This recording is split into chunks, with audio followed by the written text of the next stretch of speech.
In this lesson, we're going to add an image element. So once you go in there, you scroll down here where it says image, click on it. Once you do that, you're automatically presented with different folders where your images are located. So you can pretty much pick and choose where you want to, what image you want to present. So if there's an image that you don't have here, you can always grab an image from your SD card or your computer or your laptop by clicking on this upload file here. So you click on upload file.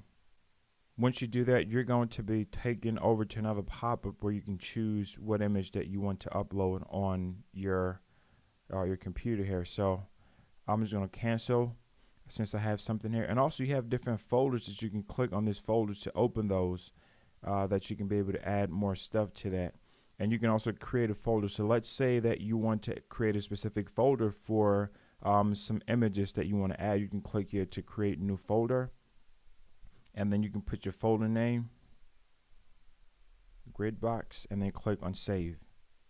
So now anytime that you want to add additional images to that folder, you just have to come here and click on Gridbox to upload it. But since I already have something here, I'm just going to grab this image that I have here. So I'm going to click on this, and once you do that, you see this little icon is going to automatically appear. So let me uncheck that. If you don't select an image, no icon is going to appear, but the moment that you click on to choose one, this appears, and you click on insert, select the image. So now you have the image that's been selected. Now the reason why this image looks big, this is because the column space that I have it is just one column, so it's taking up the entire space. But if you want to configure the image a little bit more, the settings for it, you put your mouse in this green. The green part here is going to allow you to edit that specific item. So let's click on edit. And from the edit section here, if you want to, you decided that you want to change this particular image, you can click back here to select, and you can choose something else. And you can have the image alt tag. This is really great for for SEO, because sometimes if a page is not loading quick enough, or someone has a lower bandwidth, then this can be able to show there. And it's just good just to put an alt tag. So I'm going to put in here box Joomla. And you can choose the width, the pics for this. So let's say you want to adjust this, you make it bigger, or you can make that smaller. If you're trying to get this to fit in a specific place, then you can go up or you can go down. And if you want this to align a certain way, you can go to the left. It's going to go to the left, to the center, or to the right. And you can make this image linkable or as a file picker. What that means is that it can be someone can be able to download the file. So let's go over here where it says link. So I'm going to put a link here, and you put the link for wherever you want this to go.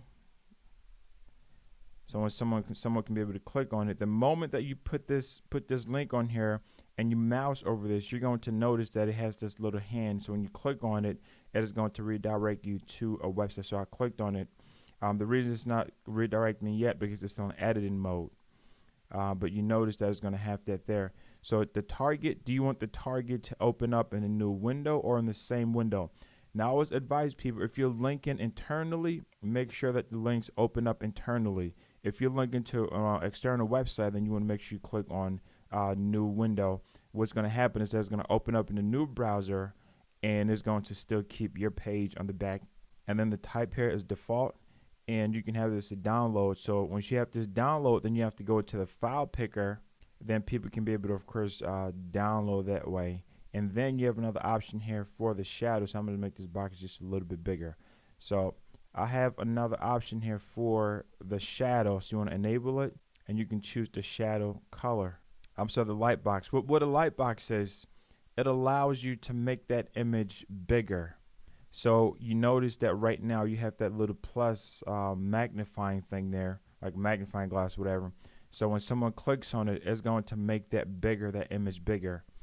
And you can also choose to disable this particular image on the desktop and show it on the tablet and the phone, or vice versa. And then I've run over the advanced settings here. The advanced settings are always the same. So now you go over to the layout. If you're adding additional item, you can change the border. So if I delete that, you notice that automatically from the top. I delete the bottom. But right now, this really don't make much of a difference because it's just one item and nothing else on the page. And you can be able to choose here the borders that you want. So as you move it higher, it kind of crops it in. The radius, you move it back, it makes it full. So this gives you a lot of creativity. Sometimes if you're going for a certain look, and then you can also choose the border colors that you want to go with here. And you can choose the width, and it should make that there. So I wanted to make this just black. And I can style the image to have that. Or I can choose the style here, solid, dash. So I can put a dash, I can put it dotted. So this is a really great way sometimes if you're having like a special offer or something to them. You want to just be creative with an image, but this is how you get it done. And it is very simple and gives you a lot of flexibility.